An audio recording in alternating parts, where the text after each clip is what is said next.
High in the mist-shrouded peaks of northern Portugal, families once lived in a peculiar shadow of fear. It wasn't war or famine they dreaded most. It was the birth of a seventh son. In these remote villages of granite and silence, the seventh boy isn't seen as a blessing. He is a tragic soul, doomed by birth order to become a Lobisomem. But forget the savage Hollywood monster that hunts for sport. The Portuguese Lobisomem is a bicho, a creature of fate, forced to wander the night in a desperate supernatural race.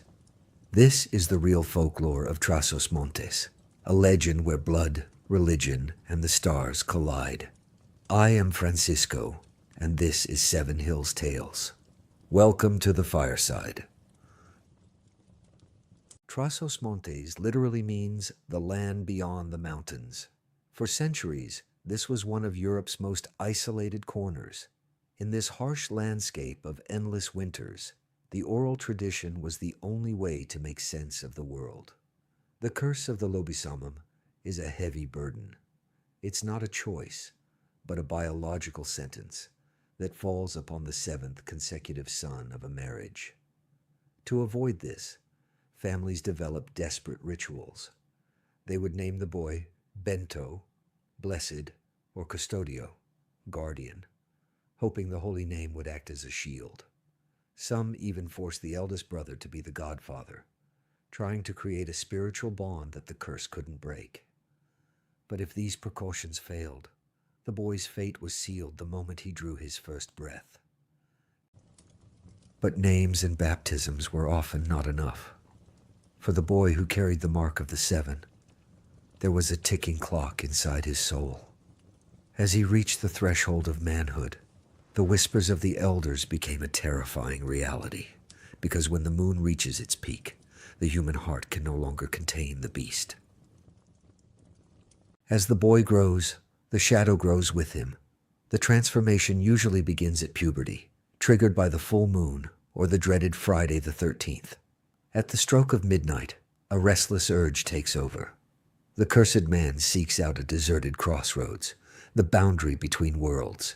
He strips naked, leaving his humanity behind with his clothes. He finds a place where an animal has recently rolled, be it a dog, a wolf, or even a donkey, and he mimics the action. In an instant, his bones shift, his skin toughens, and the bicho emerges. Then begins the Fado, his penance. He must run. He has to cover a path connecting 7 churches, 7 bridges, and 7 hills before the first ray of sun. His speed is supernatural. Legends say his paws strike the stone so hard that sparks fly into the night. He doesn't hunt to kill. He howls in agony, a victim of his own bloodline, running until his lungs burn and his paws bleed. This wasn't just a story told to frighten children. In the deep valleys of the Douro and the hidden corners of Trás-os-Montes, people swore they saw the sparks. They heard the desperate breath of the bicho passing by their windows. These were neighbors, husbands, and sons, men living a double life, trapped between the warmth of the hearth and the cold blood of the beast.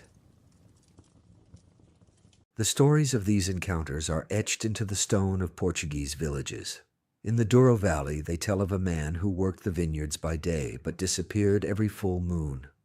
One night, his wife, suspicious of his absence, encountered a dark, mangy beast near the fountain. The creature tore her skirt, but didn't bite. The next morning, she found threads of her skirt stuck between her husband's teeth. To break the spell, one must be brave. The only way to save a Lobisomem is to draw enchanted blood. You must wait for him at a crossroads and wound him with a piece of steel or a sharp goad. But there is a catch. You must draw blood, but you must never hit the eyes. If you succeed, the beast vanishes, and the man is left shivering and naked, finally free from his monthly torment. It's a haunting image, isn't it? A man saved by the very steel that could have ended him. But as the sun rises on these legends, we have to ask ourselves, what were our ancestors truly seeing? Was the Lobisomem a literal beast roaming the hills? Or was it a mask for a much deeper, more human reality? Why did our ancestors cling to such a terrifying belief? In the old days, the Iberian wolf was a constant threat to the shepherd's livelihood. The Lobisomem legend was a way to personify that fear. It also served as a social warning about the excess of large families in a land with little food. Some historians suggest these stories explained real conditions, perhaps abandoned children who grew up wild, or men suffering from lycanthropy, a mental state where they believed they were animals. But even as the real wolves vanished from the mountains, the Lobisomem refused to die. Because the story isn't just about a wolf, it's about the number that created him. Why the 7th? Why not the 3rd or the 10th? Because throughout human history, 7 is the cosmic signature of completion. Ancient Babylonians, Sumerians, and Egyptians looked at the sky and saw 7 moving celestial bodies: the sun, the moon, and the 5 visible planets. From this observation, they gave us the 7 days of the week, a cycle we still follow today. For the Pythagoreans in ancient Greece, 7 was the perfect number, the union of the spiritual 3 and the material 4. It is everywhere. In the 7 notes of our musical scale, the 7 colors of the rainbow, and the 7 heavens of ancient theology. From the 7 seals of the apocalypse to the 7 chakras of Eastern tradition, this number marks the boundary where the human meets the divine. When a family reached that 7th son, the ancients believed they had completed a cycle so powerful that it broke the laws of nature. The 7th son wasn't just a boy. He was a vessel for the ancient forces of the universe. In Portugal, the weight of that perfection was too much for a human soul to bear. It turned him into a beast. 7 hills, 7 suns, 7 paths.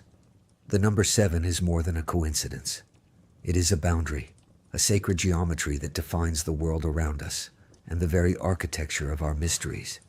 It is the bridge between what we can count and what we can only feel. Perhaps in the dark corners of the world, it is the code that keeps the ancient shadows exactly where they belong. If you enjoyed this deep dive into the shadows of Portugal, don't forget to like and subscribe. It's the best way to support the channel and keep the fire burning. Tell me in the comments, do you have a lucky number? Or do you, like the people of Trás-os-Montes, fear what the number 7 can bring? Thanks for watching 7 Hills Tales. I'll see you at the next crossroads.